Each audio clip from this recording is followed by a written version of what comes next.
Dios. Vamos a sentar y vamos a compartir un poco la palabra de Dios en este día, siguiendo un poco el tema que nos tiene entretenidos en este último tiempo, que es cómo quitarle las etiquetas a Dios que nos ayuden a tener una verdadera imagen de Dios transparente, sencilla, real. Pero antes de nada, vamos a dar un par de anuncios. Y uno de ellos es que hemos restablecido el trabajo en la cárcel. Ya por fin nos han dado los permisos para poder entrar en la cárcel los martes y los sábados y los lunes. De muchos que entrábamos solamente puede entrar uno. Pero bueno, algo es algo. Dar gracias a Dios por la oportunidad de poder entrar y de poder compartir la palabra con ellos.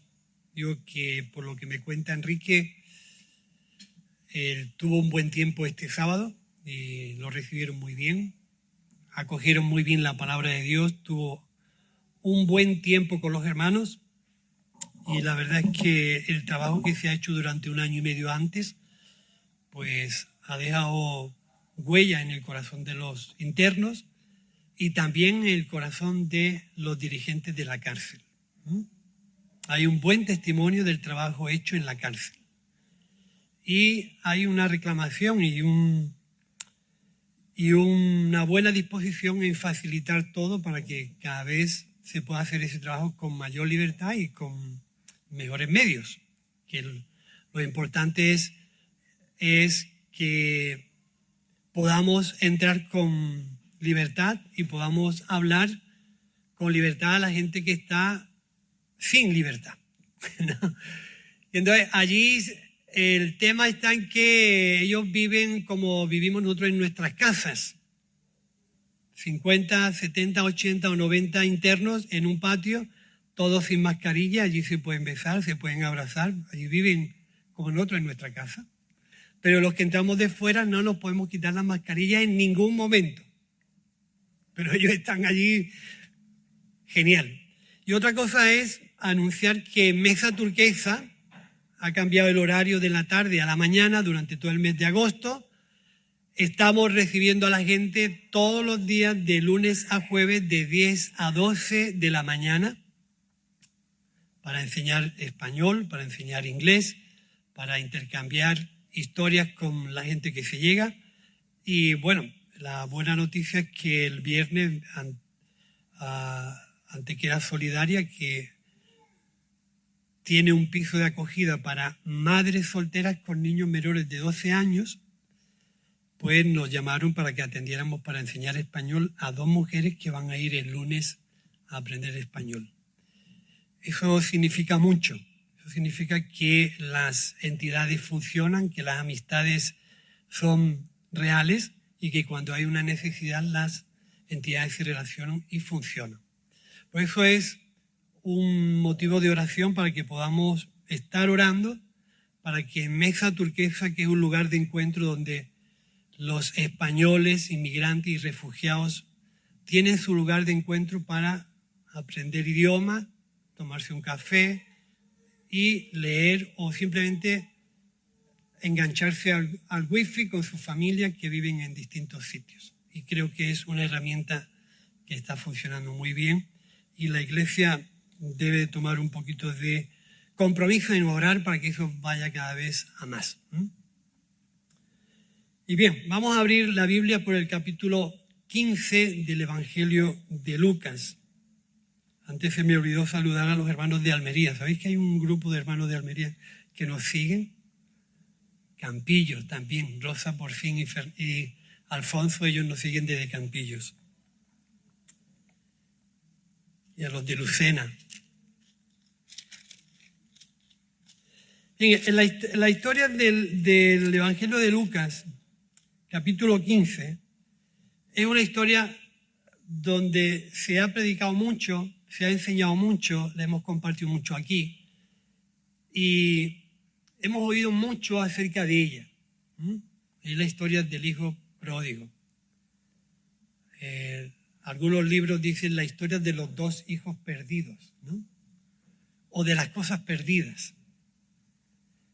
Es bueno que nosotros podamos entender esta historia porque es la esencia del Evangelio. Si nos ponemos a meditarla, a reflexionar sobre ella, sacarle todo lo bueno que esta historia tiene, nos damos cuenta que la intención de Dios desde Génesis hasta nuestro tiempo es un completo o una completa dedicación e intencionalidad de reconciliar a la humanidad con Él mismo. La idea de Dios a través de esta historia es hacerle ver a la humanidad que, como dice el Salmo 103, Dios no guarda el enojo para siempre. Dios no se enoja, se puede enojar, pero no está enojado para siempre, ¿no? A nosotros sí que nos dura un poco el enfado más tiempo. Se nos queda un poquito de más tiempo. Pero Dios no guarda el enojo para siempre. El corazón de Dios está limpio en favor de que el mundo se reconcilie con Él. Y por eso, a todos los que estamos aquí, a los que nos escuchan desde sus casas creyentes y a los que por lo que sea se han hecho asiduos a escuchar el mensaje el domingo, decirle que la intención de Dios es reconciliar al mundo por medio de Jesús. Todo lo que nosotros vemos en la Biblia, por muy complejo que sea, por muy llamativo que se haga la lectura, todo está direccionado a que el mundo entienda que necesita reconciliarse con Dios. Y Dios ha puesto todas las medidas a favor de que eso sea un hecho real. Por eso es que Jesús, dice en 2 Corintios, Dios estaba en Cristo reconciliando consigo mismo al mundo. O sea, la intención de Dios es haber enviado a Jesús para que por medio de él el mundo se reconcilie con Dios. Dice que Dios estaba en Cristo reconciliando consigo al mundo para olvidarse de todos sus pecados. Porque Dios no guarda el enojo para siempre. Es decir, Dios no está siempre irritado contra la humanidad, sino que ha puesto todos los medios habidos y por haber para que se produzca un encuentro. Y como era imposible, esa enemistad entre los hombres y Dios era imposible, ha mandado un agente de paz, alguien que reconcilie, alguien que tenga, como decimos los andaluces, mano izquierda, ¿no? Que sepa escuchar a uno, darle la razón, sepa escuchar, darle la razón y acercar posturas para que se produzca una verdadera amistad entre las dos partes en conflicto. Dice que ese ministerio también ha sido concedido a los seguidores de Jesús. Así que ahora nosotros somos agentes de reconciliación, hombres y mujeres que buscan la paz, que hacen la paz y que provocan la paz. Y que saben mediar para que la paz sea una realidad entre las personas que se llevan mal. Así que esta historia que nos cuenta la historia de tres cosas que se pierden, ¿no? Se pierde una oveja, se pierde una moneda y se pierde una persona. Las tres cosas son encontradas, ¿sí o no? Y por las tres cosas, cuando se encuentran, se produce el mismo efecto, la alegría y el gozo. Solamente que en el tema de las personas tiene un significado mucho más alto. Y es donde a mí me gustaría que en esta mañana pudiéramos sacar 4 o 5 cosas importantes de la parábola para que la parábola no sea algo escondido o algo oscuro, sino que podamos tener una transparencia de lo que realmente quiere decir ese texto y por qué ese texto está ahí. Y principalmente ese texto está ahí para que entendamos que Dios es un Dios que su intención es reconciliar las cosas que están mal hechas. Dios no es permisivo, no comparte el pecado, no comparte el error, pero es parte de la solución cuando erramos, nos equivocamos o pecamos. Porque está puesto precisamente para ser un agente de reconciliación, para que los errores y los fallos no duren para siempre. Por eso no nos tiene que dar miedo a equivocarnos con sana intención o pecar cuando pecamos, ¿no? O ya nosotros no pecamos. Digo yo, pero yo creo que a veces nos equivocamos, ¿no? Dice, no me he traído las gafas, ¿no? Sí, hoy sí.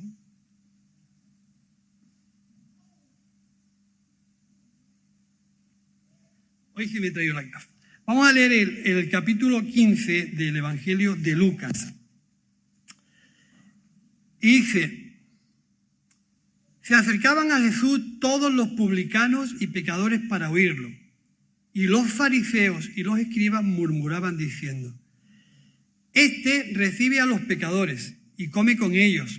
Entonces él les refirió esta parábola diciendo, ¿qué hombre de vosotros si tiene 100 ovejas y se le pierde una de ellas, no deja las 99 en el desierto y se va tras la que se perdió, hasta encontrarla? Y cuando la encuentra, la pone sobre sus hombros, gozoso, y al llegar a casa reúne a sus amigos y vecinos y les dice, gozaos conmigo, porque he encontrado mi oveja que se me había perdido. Y os digo que así habrá más gozo en el cielo por un pecador que se arrepiente que por 99 justos que no necesitan de arrepentimiento. O con mujer que tiene 10 dracmas y si pierde una dracma, no enciende la lámpara, barre la casa, busca con diligencia hasta encontrarla, y cuando la encuentra reúne a sus amigas y vecinas y les dice, gozaos conmigo, porque he encontrado la dracma que se me había perdido. Así os digo que hay gozo delante de los ángeles de Dios cuando un pecador se arrepiente. También dijo, un hombre tenía 2 hijos, y el menor de ellos dijo a su padre, Padre, dame la parte de los bienes que me corresponde, y le repartió los bienes. No muchos días después, juntándolo todo, el hijo menor fue lejos a una provincia apartada y allí desperdició sus bienes viviendo perdidamente. Cuando todo lo hubo malgastado, vino una gran hambre en aquella provincia y comenzó él a pasar necesidad. Y entonces fue y se arrimó a uno de los ciudadanos de aquella tierra, el cual le envió a su hacienda para apacentar cerdos. Deseaba llenar el vientre de las algarrobas que comían los cerdos, pero nadie le daba. Volviendo en sí, dijo, ¿cuántos jornaleros en la casa de mi padre tienen abundancia de pan y yo aquí perezco de hambre? Me levantaré e iré a mi padre y le diré, Padre, he pecado contra el cielo y contra ti, y ya no soy digno de ser llamado tu hijo. Hazme como uno de tus jornaleros. Y entonces se levantó y fue a su padre. Y cuando aún estaba lejos, lo vio su padre y fue movido a misericordia. Y corrió y se echó sobre su cuello y lo besó. Y el hijo le dijo, Padre, he pecado contra el cielo y contra ti, y ya no soy digno de ser llamado tu hijo. Pero el padre dijo a sus siervos, sacad el mejor vestido, vestirle, poner un anillo en su dedo y un calzado en sus pies. Traed el becerro gordo, matarlo, y comamos y hagamos fiesta, porque este mi hijo muerto era y ha revivido. Era mi hijo perdido y es hallado. Y comenzaron a regocijarse. Recordé que había 2 hijos. El hijo mayor estaba en el campo, y al regresar cerca ya de la casa oyó la música y las danzas. Y llamando a uno de los criados preguntó qué era aquello. Y el criado le dijo, tu hermano ha regresado y tu padre ha hecho matar el becerro gordo por haberlo recibido bueno y sano. Entonces se enojó y no quería entrar. Salió por tanto su padre y lo rogaba que entrara, pero él respondiendo dijo al padre: tantos años hace que te sirvo, y no habiendo desobedecido jamás, y nunca me has dado ni un cabrito para gozarme con mis amigos. Pero cuando vino tu hijo tuyo, que ha consumido tus bienes con rameras, ha hecho matar para él el becerro gordo. Y entonces él le dijo: hijo, tú siempre estás conmigo y todas las cosas son tuyas, pero era necesario hacer fiesta y regocijarnos, porque tu hermano estaba muerto y ha revivido, y estaba perdido y ha sido hallado.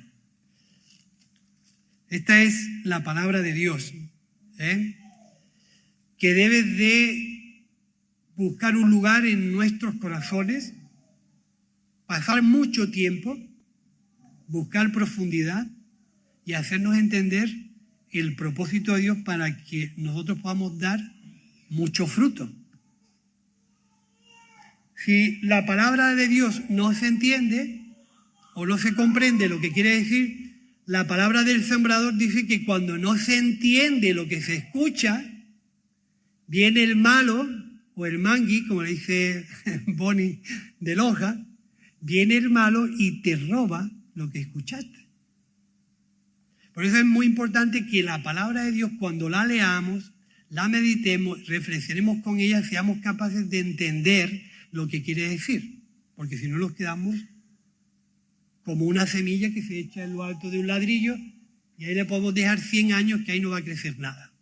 Entonces la palabra de Dios tiene que caer en nuestros corazones, pasar tiempo, profundizar, buscar humedad y buscar vida, y eso que nos haga crecer, para que luego nosotros podamos dar fruto. El tema de esto, me gustaría recordar que el plan de Dios, para que no se nos olvide, ni a los que estamos aquí, ni a los que nos oyen por primera vez en sus casas, el plan de Dios no es hacer personas religiosas. El plan de Dios es que a través del amor de Dios las personas lleguen a entender, a comprender que Dios no está enojado con ellos y que se produzca una reconciliación de los hombres y mujeres con Dios, de toda la humanidad. Ese es su principal plan. Y para eso que encontramos en la Biblia, a través de las parábolas y enseñanzas de Jesús, un montón de historias que van siempre indicadas y direccionadas a la misma actitud de Dios y del hombre. Y aquí encontramos lo que Jesús quería enseñarle a aquella gente. Dice que los primeros que se sintieron incómodos con Jesús eran la gente que más tenía que alegrarse y gozarse si hubieran entendido el plan de Jesús. Pero por querer conservar sus argumentos religiosos y sus ideas religiosas, en lugar de alegrarse, comenzaron a murmurar y a señalar de manera despreciativa a Jesús. Con los publicanos y pecadores, y hasta tiene el atrevimiento de comer con ellos. Las mesas en el tiempo de Jesús eran lugares de cercanía, de confianza y de fraternidad. Uno no comía con cualquiera. La gente que se sentaba a comer en una misma mesa daba a entender que eran un ambiente de confianza y de fraternidad. Jesús quiso mostrarle a aquella sociedad que los pecadores que están relacionados con la gente no religiosa eran sus amigos. Y aquella gente, cuando ve a Jesús de ese comportamiento, pues se sienten incómodos. Pero si esta gente realmente son así porque algo han hecho. Recordar el capítulo 9 de Juan, que habla acerca de la sanidad del enfermo. Dice, ¿quién pecó? ¿Este o sus padres para que naciera ciego? ¿Por qué? Porque en el tiempo de Jesús la enfermedad, el defecto físico y cualquier tipo que no se entendiera desde el plano religioso era una persona apartada y despreciada de la sociedad. Por lo tanto, muchas veces vemos que cuando Jesús sana a un enfermo, o a un ciego, o a un encorvado, o a un leproso, no solamente lo está sanando, sino le está dando la oportunidad de recobrar su dignidad y reincorporarse a una sociedad que lo tenía apartado. O sea, que era mucho, no solamente era la sanidad, era mucho lo que Jesús hacía cuando a una persona le decía, levántate y anda, o recibe la vista, o qué quieres que te haga. Es decir, era reincorporarlo a una sociedad que los tenía despreciados. Entonces, cuando esta gente ve a Jesús, le dice, ¿quién es este que hasta con los pecadores come? El Evangelio tiene esa particularidad no entendible por la parte religiosa. Pero para no irme por las ramas, los pecadores y los publicanos eran gente a las cuales Jesús recibía. ¿Con qué fin? Todos sabemos cómo termina la parábola de Zaqueo.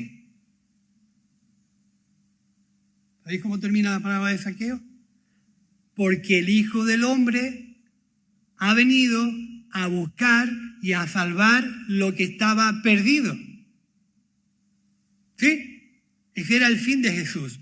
Buscar y salvar lo que... ¿Quién estaba perdido? Los pecadores. Porque los 99 justos no tenían idea de arrepentimiento, según hemos leído. Los pecadores eran los que estaban perdidos. Y a esa gente es la que Jesús le dedica su tiempo. Aunque no fuera entendido y se ganara el título de amigo de pecadores. Este es amigo de pecadores. Jesús está harto de decir, si vuestra justicia no fuera de más nivel, de mejor calidad que la de esta gente, no podéis entrar nunca en el reino de los cielos. Porque Jesús estaba buscando una misericordia, una conducta de mejor calidad. De mayor calidad y de mayor valor. Y ese era el grupo a los que Jesús le llama la atención porque era su finalidad, buscar y encontrar lo que estaba perdido. ¿A quién va dirigida la parábola? ¿Quién fueron los que se quejaron y murmuraron? Los escribas y los fariseos. A ellos va dirigida la parábola. ¿Por qué? Porque ellos tenían un concepto de Dios equivocado. Dios se relaciona con los justos, se relaciona con los buenos, se relaciona con los que no han pecado. ¿Recordáis una de las frases que dice el hijo mayor? ¿Qué dice una de las frases que el hijo mayor? Jamás he dejado de hacer lo correcto delante de ti. O sea, él está diciendo, nunca me he equivocado. ¿Eso es real o es mentira? Eso no puede ser real. Siempre he cumplido con todo lo que tú me has pedido. ¿Eso es real? Nosotros podemos decir eso. Entonces la parábola va dirigida a esa gente religiosa que tenían, digamos, la etiqueta perfecta e imborrable de lo que Dios tenía que ser y era Dios. Por narices, Dios era como ellos entendían. Y entonces cuando Jesús les explica esta parábola, lo primero que les crea es incomodidad. Se sienten incómodos, no se sienten a gusto. Porque la idea que ellos tenían de Dios, Jesús, con el trato que le da a esta gente, se le está resquebrajando, se le está rompiendo. No sé si este viene de parte de Dios o viene, yo no sé, pero es que me está diciendo por lo que ha comentado, que Dios tiene la capacidad de perdonar, de tener una actitud de misericordia y de no tener en cuenta lo que este tío ha hecho, porque esto es condenable. Aún en nuestra mente también es complejo entender si alguno de nuestros hijos hiciera una historia como la que cuenta este. Porque en realidad el hijo menor está diciendo en voz alta, prefiero verte muerto y darme la parte que me corresponde. Está diciendo, no me importa que te mueras, pero dame lo que a mí me corresponde. Está diciendo una cosa así, ¿no? Eso, dentro de la mente de aquellos religiosos, era incomprensible.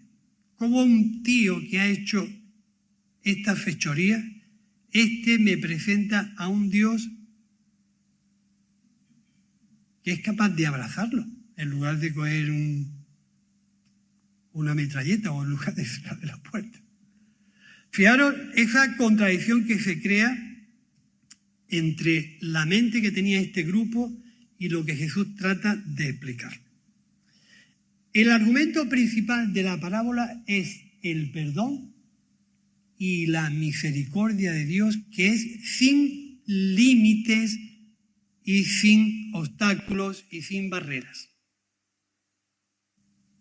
Para Dios, el pecado es pecado y punto.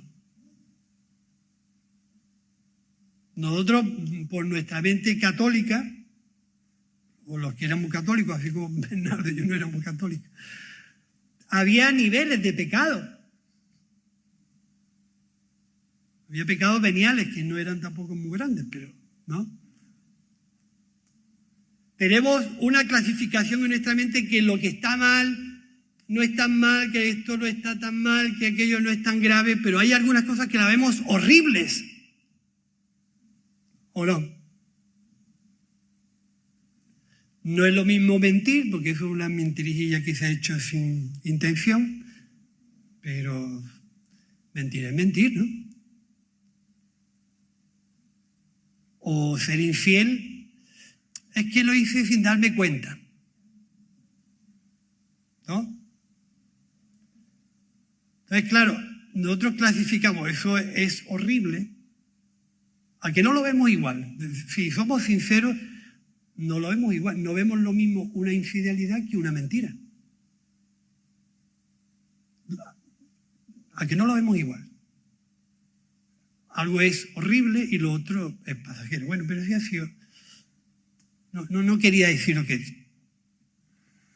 Entonces, esa mentalidad es la que había en este grupo principal. Lo principal de la parábola es el amor de Dios y la misericordia de Dios que se derrama sin límites con la única intención de salvar lo que está perdido.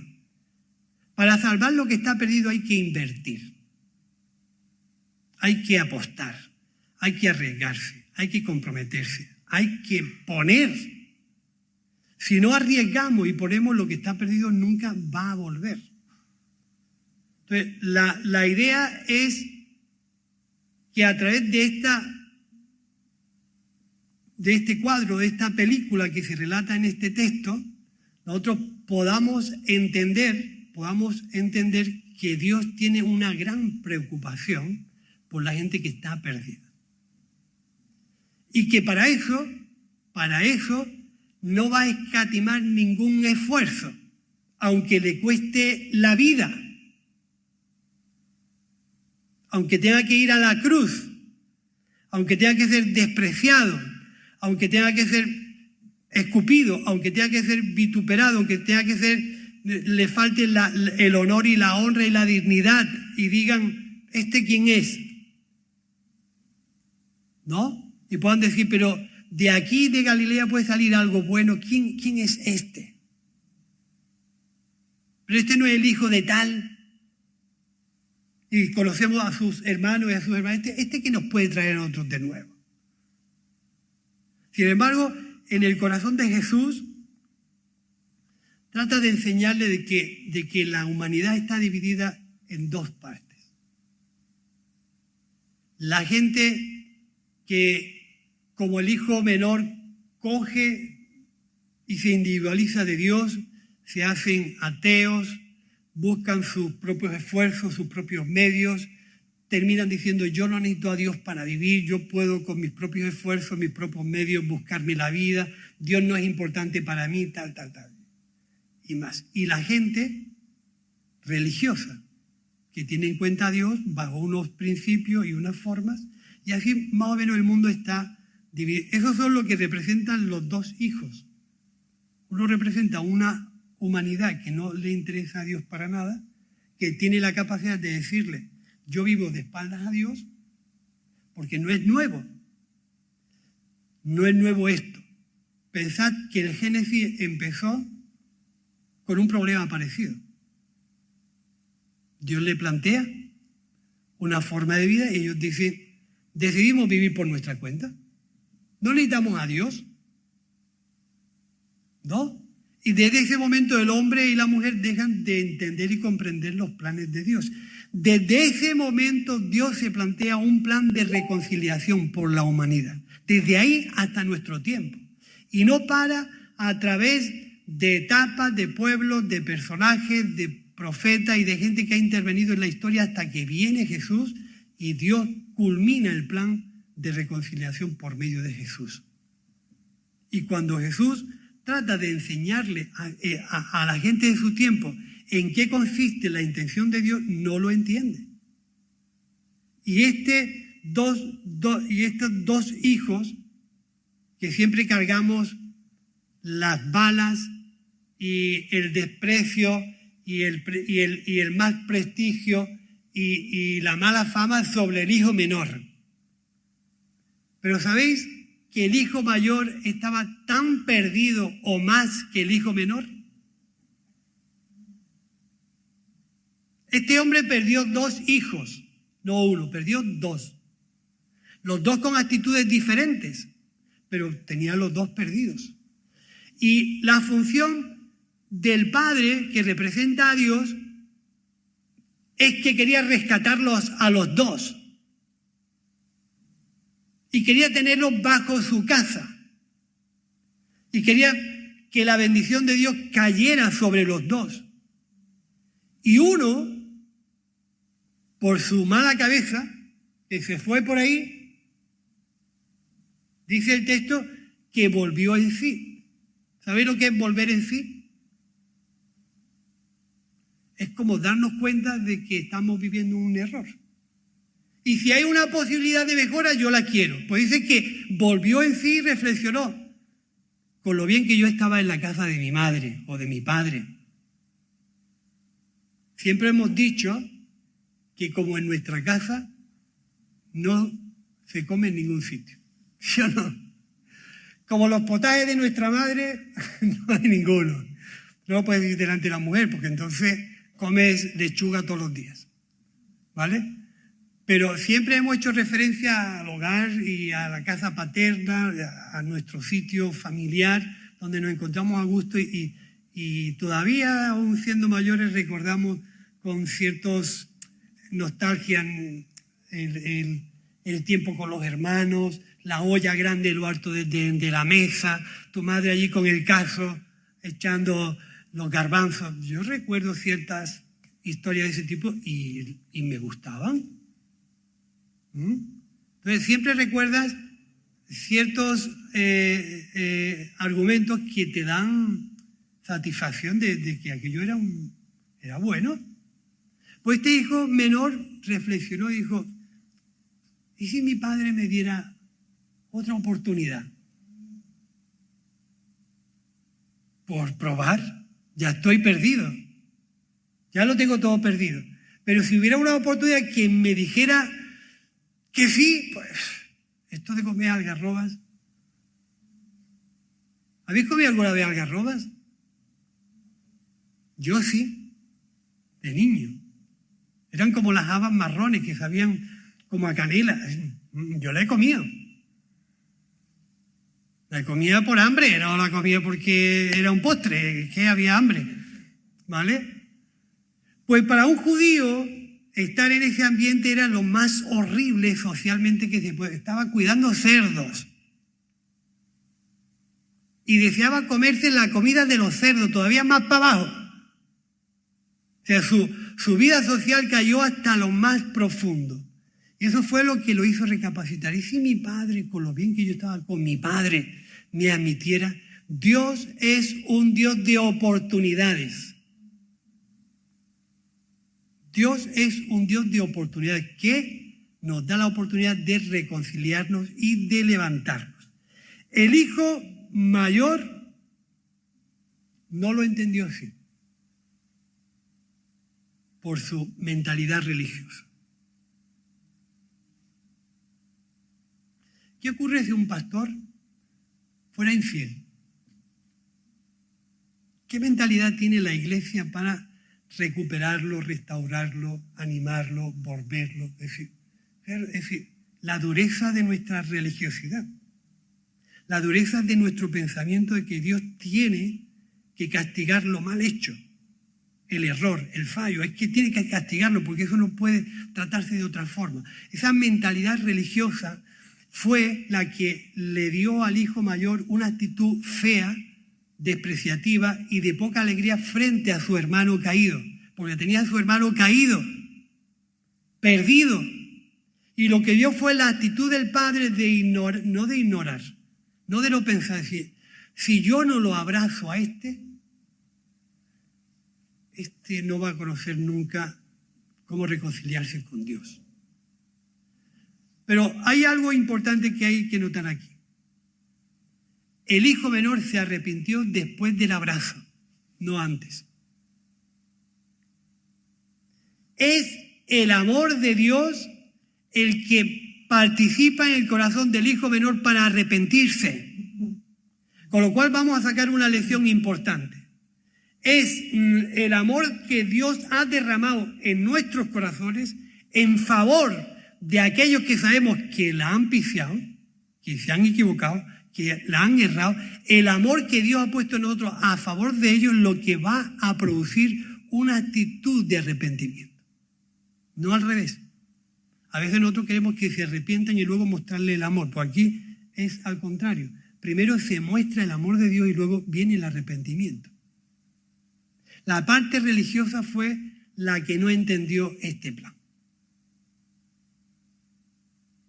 ¿Cómo es que mi padre, importante, cómo es que mi padre ha actuado de esta forma? Y ese es nuestro gran problema muchas veces. ¿Cómo es que Dios es así? Cuando la palabra de Dios llega y no la entendemos, viene el malo y se la lleva. Esta es la expresión de amor más grande que Dios puede mostrar en favor de una humanidad que está perdida y que es la única forma de recuperarla. Mostrarle primero el amor de Dios a través de Cristo para que la humanidad se sienta amada, se sienta respetada y abrace la cercanía con Dios.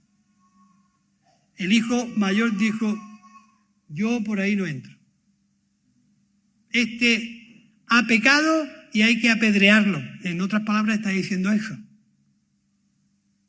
Esta mujer ha pecado y hay que apedrearla. Se ha gastado los cuartos porque ahí hay mucho que rascar. La herencia era de los dos y el hijo mayor le pertenecía una parte más que al hijo menor. Con lo cual, cuando el hijo menor se va y vuelve y el padre lo acepta otra vez como hijo, los iguala en la herencia. Entonces, que tenía razones para decir, bueno, recíbelo, pero no le des, ya no le des, ya lo que queda es mío.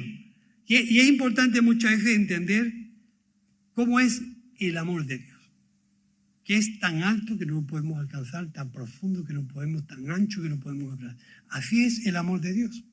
Por eso, nuestra labor debe ser que esta comprensión de Dios sepamos transmitirla, proclamarla, publicarla, anunciarla, porque nos vamos a ver con cantidad de gente con sus vidas rotas, sus vidas desorientadas, que si no lo abrazamos es imposible sacarlo de donde está. Si no los abrazamos es imposible sacarlos de donde está.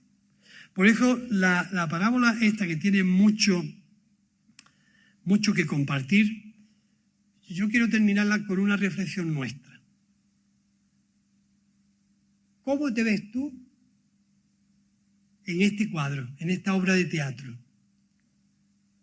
¿Cómo entiendes tú al hijo menor, al hijo mayor, al fariseo, al escriba, al padre? ¿Dónde te ves tú? ¿Te has visto reflejado en estos personajes?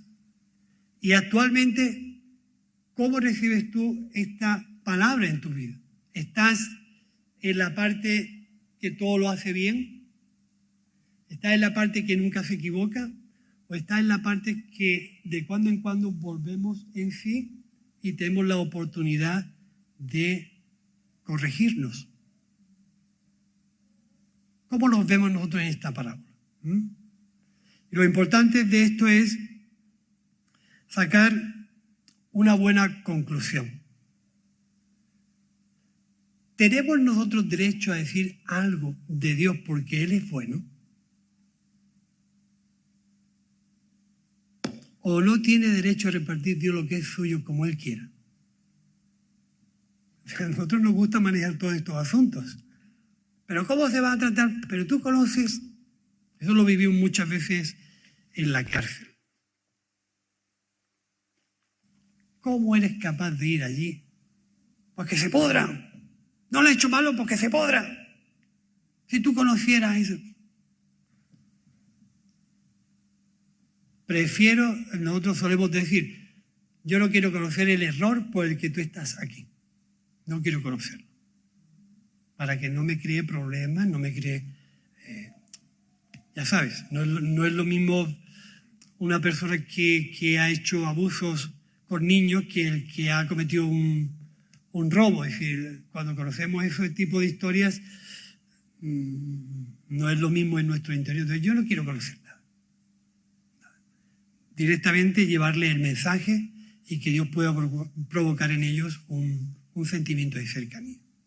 Entonces, esta historia está para que nosotros cada día tengamos una mejor imagen de Dios y podamos explicarle a aquellos que están perdidos qué es el objetivo de Jesús y el objetivo de la iglesia. No ver al mundo perdido, sino buscar lo que está perdido.